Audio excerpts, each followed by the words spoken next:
پاکستان پورے میں 25 لاکھ مہاجر جموں کشمیر آباد ہے۔ کوئی ایسا خاندان ہمارا مہاجرین کا نہیں ہے جس کے 2-4 بندے وہاں پہ شہید نہیں ہوئے۔ یہ مہاجرین کی سیٹوں کا معاملہ جو ہے یہ آئینی معاملہ ہے، یہ اسمبلی کے بغیر ختم نہیں ہو سکتا۔ کشمیریوں کا فیصلہ کشمیریوں کی رائے سے کیا جائے گا کہ ہم نے پاکستان کے ساتھ علاقہ کرنا ہے، جس کا نعرہ ہم نے بنایا تھا کہ کشمیر بنے گا پاکستان۔ آپ 10 آدمی نہیں تو 10 دن بٹھا سکتے، وہ تو جگہ بیٹھا ہوا ہے۔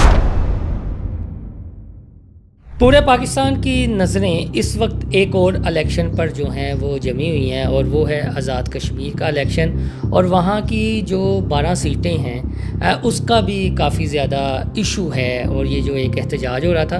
مسلم لیگ نون کے امیدوار ہیں چودھری اسماعیل گجر، کسی تعارف کے محتاج نہیں ہیں، یہ ہمارے ساتھ موجود ہے، یہ الیکشن بھی کنڈکٹ کر رہے ہیں، تو ان سے پوچھیں گے کہ یہ اچانک کیوں مروڑ اٹھا ہے، اور کیا واقعی وہ جو کہا جاتا ہے کہ اب تو باقاعدہ ثبوت بھی مل رہے ہیں کہ بھارت کی جو خفیہ ایجنسی را ہے اور اس نے باقاعدہ ہائر کی ہے یہ پراپوگنڈے کے لیے۔ چوہدری صاحب بہت شکریہ وقت دینے کا۔ مہربانی۔ میں سب سے پہلے تو آپ کا چینل کا شکریہ ادا کرتا ہوں، اور آپ کا بہت مشکور اور ممنون ہوں کہ آپ یہاں پہ میرا انٹرویو لینے کے لیے تشریف لائیں۔ بات یہ ہے کہ آج کل آزاد کشمیر کا الیکشن جو ہے نا وہ اس کا دور ہے۔ آزاد کشمیر میں بھی ہو رہے ہیں، پاکستان کی 12 سیٹوں میں بھی ہو رہے ہیں۔ ہمارے وہاں ایک جتھا نکلا ہے جس کو عوامی ایکشن کمیٹی کا نام دیا گیا ہے، وہ وہاں بیٹھی ہوئی ہے۔ ان کا نظریہ یہ ہے اور ان کا ذہن یہ ہے، اور وہ کہتے ہیں کہ یہ مہاجرین کی 12 سیٹیں ختم ہونی چاہیے۔ کیوں؟ اس لیے کہ پنجاب میں اور پاکستان پورے میں 25 لاکھ مہاجر جموں کشمیر آباد ہے۔ ہماری قراردادیں پڑی ہوئی ہیں اقوام متحدہ میں، ان میں لکھا ہوا ہے کہ کشمیریوں کا فیصلہ کشمیریوں کی رائے سے کیا جائے گا۔ تو وہ قراردادیں ادھر پڑی ہوئی ہیں۔ انہوں کو انڈیا نے ایک سپورٹ دی ہے کہ یہ سیٹوں کا شور ڈالیں۔ انڈیا مقبوضہ کشمیر میں ہندوؤں کو آباد کر رہا ہے کہ کل اگر رائے شماری ہو تو ہم ان سے ووٹ لیں، اور یہ جو 25-30 لاکھ پاکستان میں آباد ہے ان کا ووٹ کاسٹ نہ ہو۔ اگر ان کا ووٹ کاسٹ نہیں ہوتا اس کا نقصان پاکستان کو بھی ہوتا ہے، اس کا نقصان مقبوضہ کشمیر کو بھی ہوتا ہے، اس کا نقصان آزاد کشمیر کو بھی ہوگا۔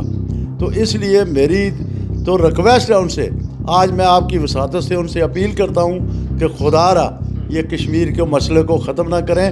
ہم قربانیاں دے کے یہاں پاکستان میں آئے ہیں۔ کوئی ایسا خاندان ہمارا مہاجرین کا نہیں ہے جس کے 2-4 بندے وہاں پہ شہید نہیں ہوئے۔ ایک آدمی نے مجھے یہ کہا کہ میں نے اپنی 3 بیٹیوں کو دھکا دے کے دریا میں پھینکا، اس لیے کہ وہاں پہ عصمتیں لوٹی جا رہی تھیں۔ آج مقبوضہ کشمیر میں جو حشر ہو رہا ہے، میں اگر بیان کروں تو آپ رونا شروع کر دیں گے، آپ میری پوری بات سنیں گے اس پہ، لیکن میں بیان نہیں کرتا، اس لیے کہ وہ ہماری مائیں ہیں، بہنیں ہیں، میارے عزیز ہیں، ان کو نقصان نہ پہنچائیں۔ وہ پاکستان بعد میں بنا ہے، کشمیریوں نے پاکستان بننے سے پہلے یہ فیصلہ کیا تھا کہ ہم نے پاکستان کے ساتھ علاقہ کرنا ہے، جس کا نعرہ ہم نے بنایا تھا کہ کشمیر بنے گا پاکستان۔ تو ابھی اس وقت پاکستان بنا ہی نہیں تھا، یہ میرا خیال ہے غالباً 1934 کی بات ہے۔ پاکستان تو 47 میں بنا، وہ 34 کی بات ہے۔ اس وقت یہ قرارداد سری نگر میں بیٹھ کے ایک ہمارے لیڈر سردار ابراہیم صاحب کے گھر میں یہ قرارداد منظور کی گئی تھی کہ کشمیر کا علاقہ ہوگا پاکستان۔ سب سے بڑی بات ظلم اور ستم کی بات ہے، سوچنے کی بات ہے کہ ان کی جو شکیں ہیں نا کہ ہمارے یہ مطالبہ ہیں، اس میں ایک مطالبہ یہ بھی ہے کہ پاکستان کے ساتھ علاقہ ختم کریں، جو کہ بڑی خطرناک چیز ہے۔ انہیں اب وہ پتہ چل گیا کہ ان کے پیچھے کون ہیں۔ تو اب الیکشن فورکاسٹ یہاں پر بھی کچھ سیاسی جماعتوں کے لیڈران آپ نے دیکھا کہ آپ کی جو حریف جماعت ہے پیپلز پارٹی ہو گئے، ان کے چیئرمین بھی اتنی تقاریر، اور اب اس سے لگتا ہے کہ آپ کی یہ جو مہاجر سیٹیں ہیں یہ کوئی ان فیوچر کوئی کمپرومائز ہو جائے گا، یا آپ اپنا مقدمہ خود بھی لڑیں گے اور یہ کہیں گے کہ پاکستان کے ساتھ ہیں؟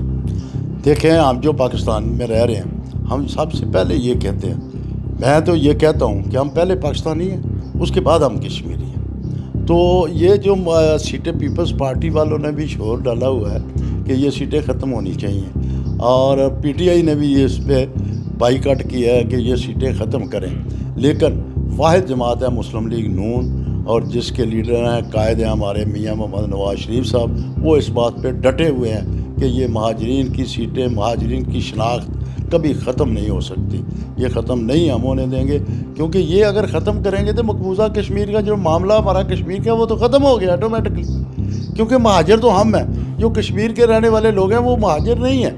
انہیں سبسڈی بھی مل رہی ہے، 36 سے ان کے 34 مطالبات کہا جاتا ہے تسلیم بھی کر لیے گئے، آپ کی سیٹوں کے پیچھے وہ ویسے پڑے ہوئے ہیں۔ تو اب تو یہ کوئی ڈکی چھپی بات نہیں رہی کہ جس طرح کی ویڈیوز آ رہے ہیں، جس طرح کی چیزیں سامنے آ رہی ہیں، تو اس میں تو وہی اپنا جی ڈبل پراکسیز اور چیزیں چل رہی ہیں۔ تو اس پہ آپ جو عام کشمیری ہے، جو کچے ذہنوں کا ہے، جو ان فسادیوں انتشاریوں کے پیچھے لگا ہوا ہے، انہیں کیا پیغام دیں گے آپ؟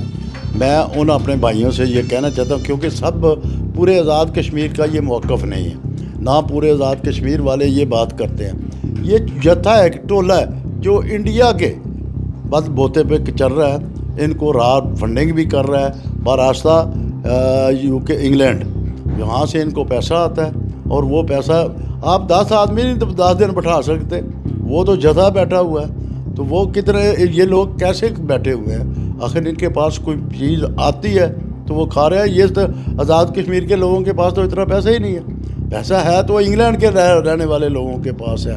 تو ہم تو اللہ کے فضل و کرم سے اس بات پہ ڈٹے ہوئے ہیں کہ ہم مہاجر ہیں، جب تک کشمیر آزاد نہیں ہوتا اس وقت تک ہم مہاجر ہیں، جب کشمیر آزاد ہو کے پاکستان کا حصہ بنے گا پھر فیصلہ جو مرضی کریں وہ ہمیں قبول ہوگا، اور ہم اس پہ احتجاج بھی کریں گے اگر ہمارے خلاف ایسی کوئی بات ہوئی، کیونکہ ہمارے سب کے عزیز و اقارب وہاں موجود ہیں، ہمارے دادے پردادے کی قبریں وہاں پہ موجود ہیں، تو ہم کیسے چھوڑ سکتے ہیں؟ ہم نہیں چھوڑ سکتے۔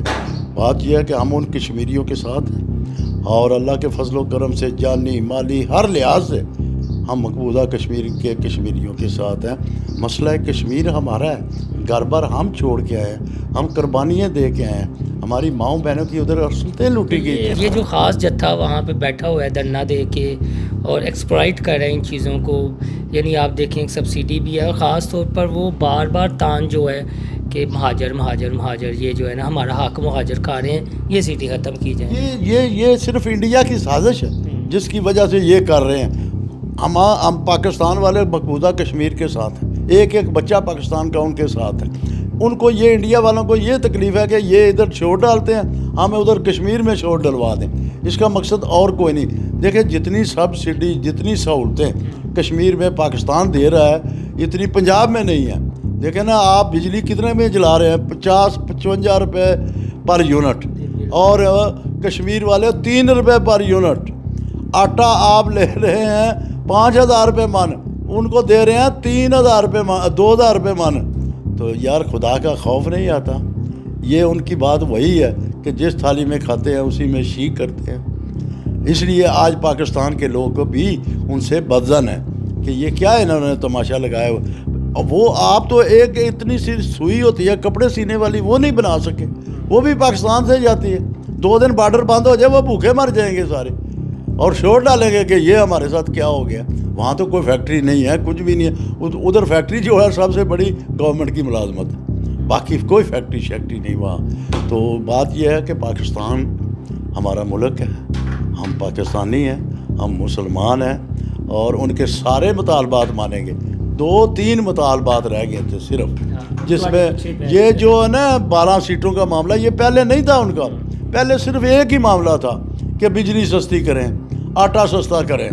وہ میاں شہباز شریف صاحب نے مہربانی کی، 29 ارب روپیہ انہوں نے دیا اس وقت، تو اس سے ان کی بجلی بھی 3 روپے یونٹ ہو گئی، آٹا بھی ہو گیا سستا، اور بھی چیزوں ٹیکس میں بھی ان کو کافی چھوٹ مل گئی، اور بھی کافی ساری چیزوں میں ان کو کیا 35 ان کے مطالبے جو ہیں وہ فوری طور پر مان لیے گئے۔ کچھ مطالبات ایسے ہوتے ہیں جو قانون اور آئین کے مطابق ہوتے ہیں۔ یہ مہاجرین کی سیٹوں کا معاملہ جو ہے یہ آئینی معاملہ ہے، یہ اسمبلی کے بغیر ختم نہیں ہو سکتا۔ ہم نے ان کو کہا تھا کہ آپ الیکشن لڑیں اور 2/3 اکثریت لیں اور مہاجرین کی سیٹیں ختم کر دیں، لیکن الیکشن بھی نہیں لڑنا، کسی کو لڑنے بھی نہیں دینا، تو یہ سیٹیں جائیں گی تو وہاں پہ اس پہ کیس ہوگا، وہاں بل پیش ہوگا اسمبلی میں، جس کی 2/3 اکثریت اگر ہو گئی تو وہ سیٹیں ختم ہو جائیں گی، اگر نہ ہوئی